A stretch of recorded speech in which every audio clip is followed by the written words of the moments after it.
in some way, it's the pinnacle of a journey which Bernard and I started like 7 years ago. And I mean, I'm really delighted to receive that award and that recognition from outside of my field. And it feels good as a historian that you realize that you're not only working in these 15 archives or whatever, but also to get a wider response for what you're doing.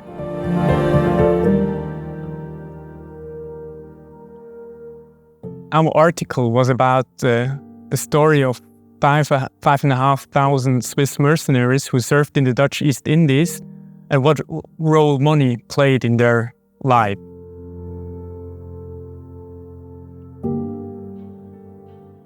What we found out by digging into like 15 archives in Switzerland and abroad was a huge trans-imperial machinery of bureaucracy. Even small municipalities in the Emmental or the canton of Zurich, they were connected to this global imperial world. We tried to reconstruct this whole bureaucracy and we looked into how this money and cash flow was made.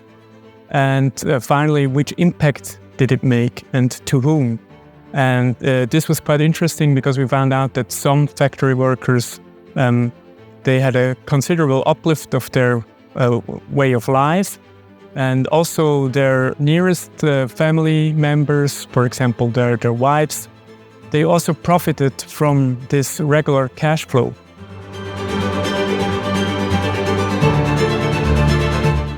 In the first stage, I had to learn how to read Dutch, and also I had to improve my French. So this was quite challenging. And another challenge was, of course, to take all these bits and pieces together from all these different 15 archives in Switzerland and abroad to form one bigger picture where you can see how they relate to each other, all these small hints, and how they interact with each other, and to help you understand how connected Switzerland was in the 19th century to the imperial world.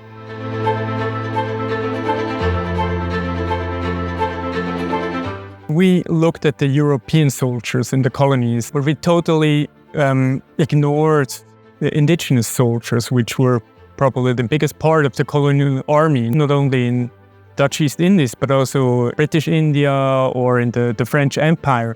And I think that's also a huge topic to see how these indigenous soldiers were enumerated and how much money they got and what role did money played in their world. And this is really hard to reconstruct and to find sources, but I think it's possible and someone should start looking at it.